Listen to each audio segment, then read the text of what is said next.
আমরা ভালো হয়ে গেলে দেশ ভালো হয়ে যাবে, এটাই স্বাভাবিক। এই জায়গাটা যতদিন পর্যন্ত ভালো হতে পারবে না ততদিন পর্যন্ত দেশও ভালো হবে না।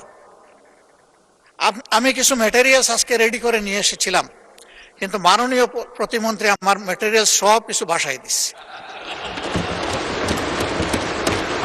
আমি আসলে কখনো এটা বলতে চাই না যে আমার গ্লাসের অর্ধেক খালি।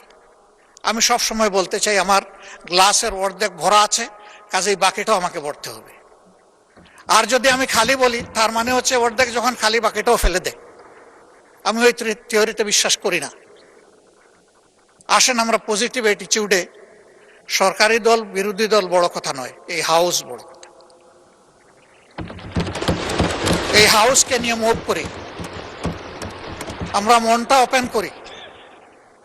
আর আমি অতি বিনয়ের সাথে অনুরোধ করব, বয়স যাই হোক আমার কিন্তু সবগুলা সাদা,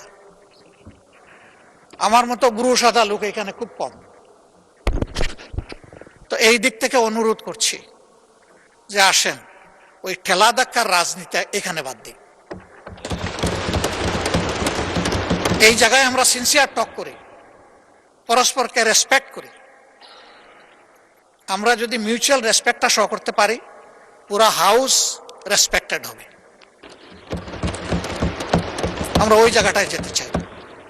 উস্কানি আমাদেরকে দেয় অনেকে, এই গরম কাণ্ড ঘটান, ওইটা ঘটান, ওইটা ঘটান, আপনারা কি বিরোধী দল হইলেন? তাই আমি বলি যে ভাই, আমার তো যোগ্যতার পুঁজি এতটুকুই, আপনার পুঁজি দিয়ে যদি একটু সাহায্য করতেন। আল্লাহ আমাকে যে মুখ দিয়েছেন, আপনার দুটি ঠোঁট, তাইলে আমার এখানে জোড়া দিয়ে দেন, আমি আপনার ভাষায় কথা বলবো।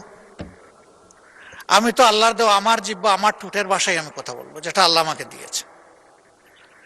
তা আমি সবাইকে অনুরোধ করব যে আমরা রংপুরের ঝাঁঝালো মরিচের কথা ভুলে যাই, আসুন সুন্দরবনের মোদিটা একটু আমরা ঠোঁটে লাগাই। আমরা পারবো,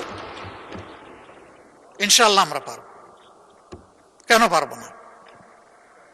শুধু একটা গুড ইন্টেনশন লাগবে আমাদের, এই জাতিকে আমরা বিল্ড আপ করবো।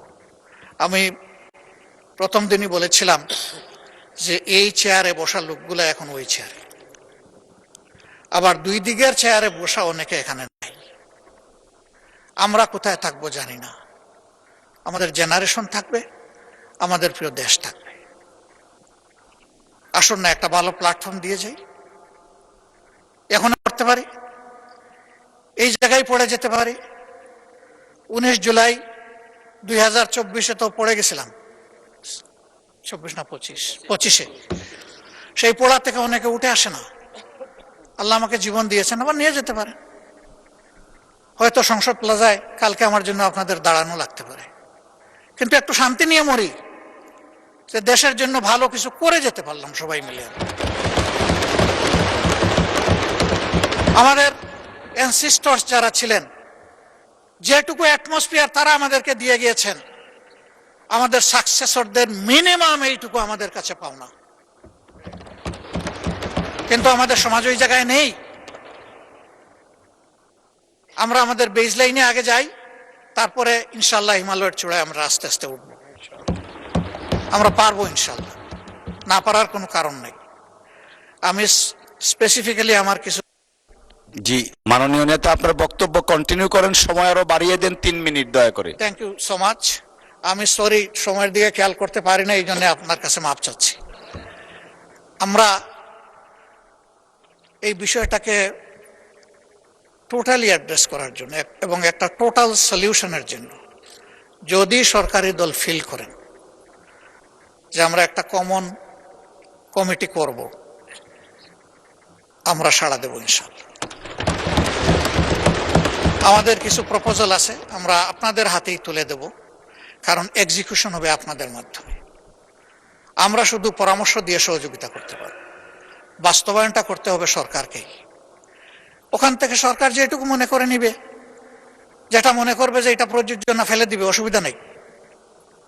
সেই ওপেন হার্ট নিয়ে আমরা বসতে চাই। এরকম কোনো শর্ত নেই যে যা পরামর্শ দিব তাই মানতে হবে।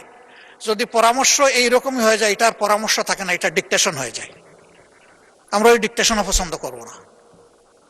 কিন্তু আমাদের কোনো সিনসিয়ার সাবমিশন এটা যেন ডিজোন না হয়, এইটুকু আমরা প্রত্যাশা করি, for the sake of the country and nation. সবাইকে অনেক ধন্যবাদ আমাকে বাড়তি সময় দেওয়ার জন্য। একটু ফিরত দিয়ে বিদায় নিলাম। আসসালামু আলাইকুম রহমতুল্লাহ। জি ওয়ালাইকুম আসসালাম। ধন্যবাদ মাননীয় বিরোধী দলীয় নেতা।